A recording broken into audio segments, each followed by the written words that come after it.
क्या हाल है my dear children's. आज हम क्रैश कोर्स शुरू कर रहे हैं क्लास 10th साइंस में, जिसे आप पढ़ते हो फिजिक्स और केमिस्ट्री। इसमें क्रैश कोर्स में हम छोटी छोटी वीडियोस में पूरा सिलेबस करेंगे, थ्योरी पढ़ेंगे और न्यूमेरिकल्स करेंगे। और इसमें जो खास बात रहेगी वो ये रहेगी कि आपकी फाउंडेशन की तैयारी भी मैं आपको यहाँ पे करवा दूंगा। कि जैसे आपने और वीडियोस में डालता रहूंगा या इंस्टा पे या यूट्यूब पे बहुत सारे शॉर्ट्स डाल रखे हैं, तो उनमें आप ये देखोगे कि मैं 11th 12th IIT जेईई और नीट की पढ़ाई कराता हूँ। तो क्लास 10th एक बहुत बेसिक लेवल हो जाता है, लेकिन अगर यहाँ से आपकी तैयारी फाउंडेशन की शुरू हो जाती है, जिसके लिए आप कोचिंग्स में फीस देते हो, महंगी महंगी फीस जाती है, लाख लाख डेढ़ लाख रुपए, तो अगर वो फाउंडेशन की तैयारी मैं यहीं से साथ में कराता चलूं तो आपके लिए वो बहुत ज्यादा फायदेमंद रहेगा, ना सिर्फ अभी बल्कि जब 11th 12th या आगे कभी चल के आप तैयारी करोगे तब।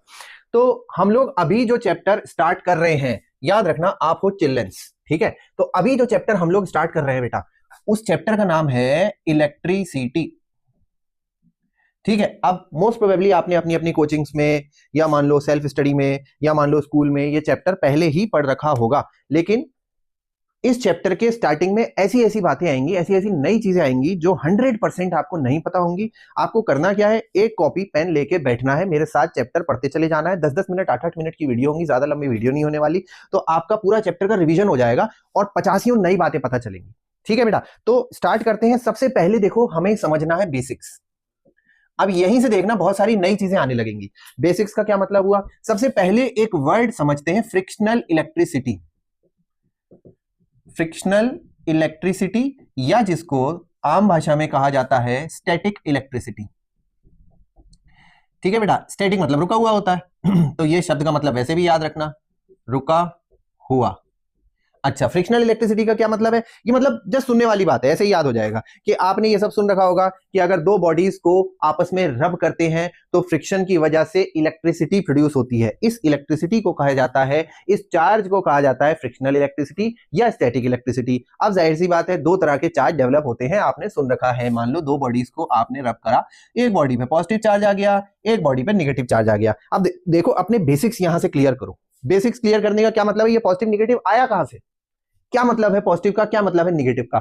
देखो, एक बात हमेशा बेसिक याद रखना, negative charge is excess of electrons. ये बात तो आपको होपफुली पता होगी कि नेगेटिव चार्ज का मतलब है इसमें इलेक्ट्रॉन ज्यादा है। इलेक्ट्रॉन का चार्ज वैसे मुझे लगता है, क्योंकि ऑलरेडी दिसंबर चल रहा है, नवंबर एंड है, दिसंबर चल रहा है, तो आपको पता होगा, अब तक तो याद कर लिया होगा कि इलेक्ट्रॉन का चार्ज कितना होता है, 1.6 इंटू 10⁻⁻19 कूलम। ये याद रखना है। इसी तरीके से मास ऑफ इलेक्ट्रॉन भी याद कर लो तो बहुत अच्छा है। मास ऑफ इलेक्ट्रॉन याद कर लो 9.1 इंटू 10⁻31 किलोग्राम। तो ये दो चीजें मैंने यहां पर आपको बॉक्स में कर दी। एक और बात याद रखना, जैसे जैसे आप मेरे लेक्चर्स मुझे फॉलो करते चलोगे तो आपको समझ में आएगा कि मैं बॉक्सेस में चीजें करता चला जा रहा हूं। तो जो जो चीजें बॉक्सेस में है वो बहुत ज्यादा याद करनी है, या तो उन्हें यहीं याद कर लो, या प्रेफरेबल है मेरी तरफ से कि उनकी फॉर्मूला शीट्स बना लो, अलग पेपर ले लो, पेपर पे लिख दो हेडिंग इलेक्ट्रिसिटी, और वहां पे ये बॉक्सेस 1 2 3 4 5 6 जो भी वैल्यूज आपको याद करनी, जो भी फॉर्मूले आपको याद करने, वो याद करते चलो। हाँ, वापस आते हैं। देखो, नेगेटिव चार्ज का मतलब हुआ एक्सेस ऑफ इलेक्ट्रॉन्स, यानी कि इसमें इलेक्ट्रॉन ज्यादा हैं। अब समझो पॉजिटिव चार्ज, बहुत से बच्चे ये गलती करते हैं, नई बात यहां पे ये सीखोगे, बहुत से बच्चे ये गलती करते हैं कि पॉजिटिव चार्ज को वो कहते हैं एक्सेस ऑफ पॉजिटिव। एक बात याद रखना, 11th में 12th में आगे भी और अभी भी ये बात हमेशा काम आएगी, पॉजिटिव चार्ज इलेक्ट्रिसिटी की भाषा में अपने आप में खुद कुछ नहीं माना जाता। इसको एक एग्जाम्पल से मैं क्लासेस में समझाता हूं कि देखो, फिलॉसफी में कहा जाता है कि प्रकाश यानी कि light is presence of light. कहीं पर लाइट है तो इस वजह से है क्योंकि लाइट पड़ रही है, लेकिन अंधकार इज एब्सेंस ऑफ लाइट। सोच के देखो, मतलब darkness is in itself nothing, darkness is absence of light. यानी कि हम लाइट और डार्कनेस को, ब्राइटनेस और डार्कनेस को एक ही पैरामीटर से समझ रहे हैं, लाइट की प्रेजेंस या एब्सेंस। फिर कह रहा हूं, light is presence of light, darkness is absence of light. यानी कि लाइट है तो ब्राइट है, लाइट नहीं है तो डार्क है। वही चीज यहां पे अप्लाई करो। इलेक्ट्रॉन्स ज्यादा है तो नेगेटिव चार्ज, इलेक्ट्रॉन्स कम है तो पॉजिटिव चार्ज। यानी कि यहां इस चैप्टर में यह समझा जाता है कि पॉजिटिव चार्ज अपने आप में is in itself nothing, positive charge अपने आप में कुछ नहीं होता है। याद रखना, अगर किसी बॉडी को आपने इलेक्ट्रॉन्स दे दिए तो वो निगेटिवली चार्ज कहलाएगी, अगर किसी बॉडी में से इलेक्ट्रॉन्स खींच लिए तो वो पॉजिटिवली चार्ज कहलाएगी। तो ये एक्सेस ऑफ इलेक्ट्रॉन्स है।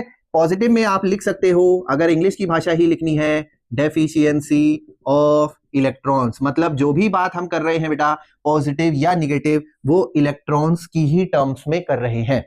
तो पहली चीज आपने यहां पे ये सीखी होगी भाई कि पॉजिटिव मतलब डेफिशिएंसी ऑफ इलेक्ट्रॉन्स, निगेटिव मतलब एक्सेस ऑफ इलेक्ट्रॉन्स। तो ये बेसिक अभी हमने अपना छोटा सा हल्का सा दिमाग में बेस बनाया, ऐसा कुछ याद करने का नहीं है। अगर कोई बच्चा अपने नोट्स में लिखना चाहता है, इतना इतना भी अपने नोट्स में लिख लोगे, that is more than sufficient. ठीक है साहब, ये हो गया बेसिक्स ऑफ चार्ज। अब छोटे छोटे बेसिक्स जो फाउंडेशन का आपका बेस बनाते हैं, जो यहां पढ़ोगे, फिर पता चला जब कुछ महीने बाद, जाहिर सी बात है 2-3 महीने बाद, 4 महीने बाद, अब जब 11th क्लास में जाओगे तो वहां पे चीजें आपको आसान लगने लगेंगी। अगली एक फिनोमेना और समझा देना चाहता हूं, इंडक्शन। ठीक है बेटा, इंडक्शन का क्या मतलब हुआ, बहुत तेजी से और बहुत जल्दी समझ लेते हैं कि इंडक्शन क्या होता है। जैसे मान लो एक पॉजिटिवली चार्ज बॉडी, ठीक है बेटा, इस पे पॉजिटिव चार्ज है, ये लीजिए साहब, खूब सारा पॉजिटिव चार्ज बना दिया मैंने। एक पॉजिटिवली चार्ज बॉडी है और एक बेटा मान लो अनचार्ज बॉडी है, जैसे मान लो आयरन का स्फीयर, लोहे का है साहब, मेटल का स्फीयर हो गया, तो ये अनचार्ज बॉडी है। ठीक है बेटा, अभी ये दूर दूर रखे थे, अब आपने क्या करा बेटा, इन दोनों को पास ले आए, इस पे तो पॉजिटिव चार्ज है ही। अब खुद आंसर देते जाना। देखो, अगर कोई बॉडी अनचार्ज होती है तो उसका मतलब ये कभी मत समझना कि उसके अंदर इलेक्ट्रॉन्स नहीं होते हैं। इसका मतलब होता है उसके अंदर इलेक्ट्रॉन्स होते हैं, बस वो यूनिफॉर्मली डिस्ट्रीब्यूटेड है और उतना ही उसके अंदर पॉजिटिव चार्ज है, यानी कि डेफिशिएंसी ऑफ इलेक्ट्रॉन्स है। तो जाहिर सी बात है वो एक तरीके से अनचार्ज बॉडी हो गई।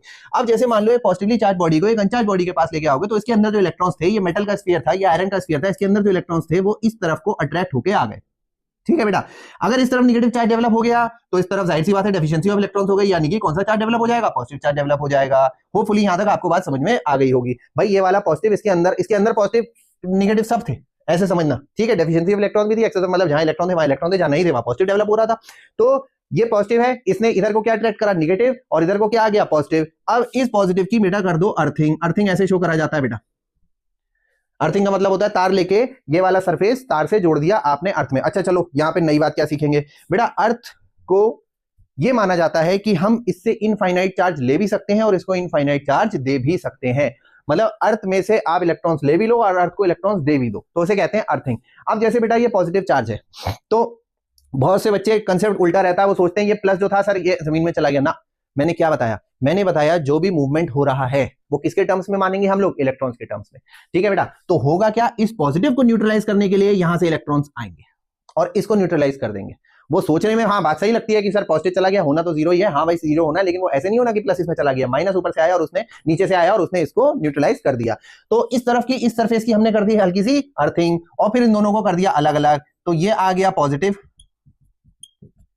और इसके ऊपर हल्का सा नेगेटिव चार्ज डेवलप हो जाएगा।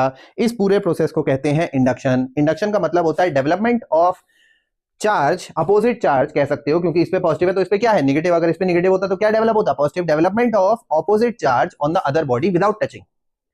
ठीक है बेटा, टच नहीं करा इसमें आपने, तो इस प्रोसेस को कहते हैं इंडक्शन।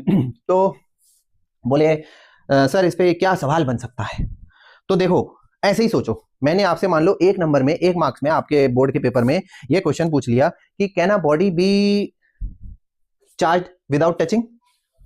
वर्ड्स को पकड़ो, मैंने सोच के बोले हैं वर्ड्स। क्या इसको हम ऐसे क्वेश्चन को आंसर दे सकते हैं, एक नंबर में क्वेश्चन आया can a body be charged without touching, if yes. एक और नंबर का हाउ, तो वो आपने देखा, yes an uncharged body can be charge without touching by induction, we induce the opposite charge on the body।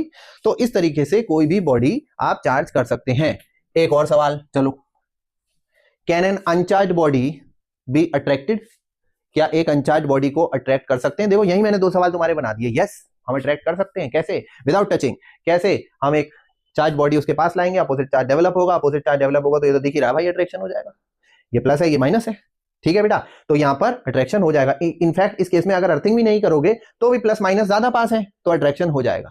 ठीक है बेटा, तो एक अनचार्ज बॉडी भी अट्रैक्ट करी जा सकती है विदाउट टचिंग। तो इस प्रोसेस को कहते हैं बेटा इंडक्शन। होपफुली आपने ये छोटी छोटी बातें यहां पर लिख ली होंगी और लगभग 7-8 मिनट की ये वीडियो कंप्लीट हो चुकी है। तो इस वीडियो को यहीं पे पॉज करते हैं, इसीलिए मैंने कहा छोटे छोटे टुकड़ों में पढ़ेंगे और आराम से पढ़ेंगे, न्यूमेरिकल्स भी करते चलेंगे। तो इस वीडियो को यहीं पॉज करते हैं। ये हो गया पार्ट 1। ठीक है बेटा, यहां पे मैंने लिख दिया पार्ट 1, मैं लगा भी दूंगा टेक्स्ट में। तो ये हो गया बेटा पार्ट 1। अगले पार्ट 2 के लिए आप तैयार हो जाओ, एक छोटा सा ब्रेक लो 2 मिनट का और फिर आ जाओ।